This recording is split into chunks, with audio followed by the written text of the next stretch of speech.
Average പറയാനുള്ളതേ ഉള്ളൂ തൽക്കാലം. പക്ഷേ വെട്രിമാരന്റെ സിനിമ അപേക്ഷിച്ച് ഇതൊന്നും അത്ര വലിയ കാര്യങ്ങളല്ല. ഫസ്റ്റ് വെച്ച് നോക്കുമ്പോൾ എന്തുകൊണ്ടും ആദ്യത്തെ പാട്ടാണ് നല്ലത്. സെക്കൻഡ് പാട്ടൊന്നും അതിന്റെ അടുത്ത് എത്തിയിട്ടില്ല. സൂര്യക്ക് റോളുണ്ടോ അതിനകത്ത്? സൂര്യയുടെ പെർസ്പെക്റ്റീവിലാണ് സിനിമ പകുതി മുക്കാൽ ഓടുന്നത്. പിന്നെ സൂര്യയുടെ പെർസ്പെക്റ്റീവിലാണ് കാണിക്കുന്നത്. സൂര്യയുടെ പകുതി മുക്കാലും സൂര്യയുടെ അവസാനത്തെ റോളൊക്കെ സൂര്യയുടെയാണ്. പിന്നെ ഫസ്റ്റ് ഹാഫിൽ പറഞ്ഞ ഒരു ഫൈറ്റ് സീനൊക്കെ കൊള്ളാം. ഫസ്റ്റ് ഹാഫിൽ പറഞ്ഞ ഫൈറ്റ് സീനൊക്കെ അടിപൊളിയാണ്. മറ്റേ ഒരു 2-3 പിള്ളേരൊക്കെ ഉണ്ട്, അവരൊക്കെ കിട്ടിയിട്ടുണ്ട്. എല്ലാവരും കില്ലാണ്. ചേട്ടാ എങ്ങനെയുണ്ട് പടം? ആവറേജേ ഉള്ളത്.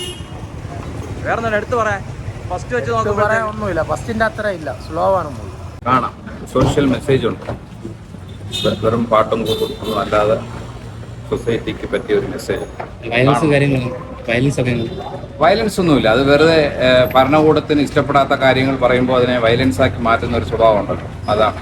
ഭരണകൂടത്തിനെതിരെ ശക്തമായ വിമർശനം ഇതിൽ രേഖപ്പെടുത്തിയിട്ടുണ്ട്. അതിന് എഗെയിൻസ്റ്റ് ആണ് ഇവർ എ സർട്ടിഫിക്കറ്റ് വരെ കൊടുത്തിരിക്കുന്നത്. ആ പടത്തിൽ അങ്ങനെ എ ഒന്നുമില്ല. വളരെ നല്ല രീതിക്ക് ഒരു സ്റ്റോറിയാണ്. സൊസൈറ്റിക്ക് വാല്യുബിൾ ആയ സ്റ്റോറിയാണ്. യുവാക്കൾക്ക് കൊള്ളാം, എനിക്ക് ഇഷ്ടപ്പെട്ടു. ചെറിയ ചെറിയ ലാഗുണ്ട്, കോൺവെർസേഷൻസൊക്കെ വരുമ്പോൾ ചെറിയ ലാഗുണ്ട്. 3 മണിക്കൂറല്ലേ, പക്ഷേ കൊള്ളാം. വെട്രിമാൻ മേക്കിംഗ് നൈസാണ്. ഫസ്റ്റ് ഓക്കെയാണ്. വെട്രിമാൻ സ്റ്റൈല് അത് തന്നെ. വെട്രിമാൻ പടം ഇഷ്ടപ്പെടുന്ന ഇത് ഇഷ്ടപ്പെടും, നോ ഡൗട്ടാണ്. അടിപൊളി ചെയ്തിട്ടുണ്ട്.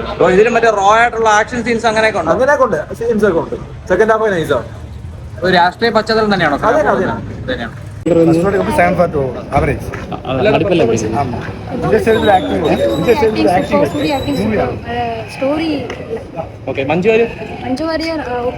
മണ്ണെനിക്ക് കുറച്ചുകൂടെ കണക്ട് ചെയ്യാൻ പറ്റിയിട്ടുള്ളെങ്കിലും ഏറ്റവും കൊള്ളാം. എനിക്ക് ഏറ്റവും ഇഷ്ടപ്പെട്ട് മേക്കിംഗ് ഒക്കെ കൊള്ളാം. ഒരു വെട്രിമാരൻ മേക്കിംഗ് ഒക്കെ പ്രതീക്ഷ കഴിഞ്ഞാൽ നമുക്ക് സാറ്റിസ്ഫാക്ഷൻ കിട്ടും.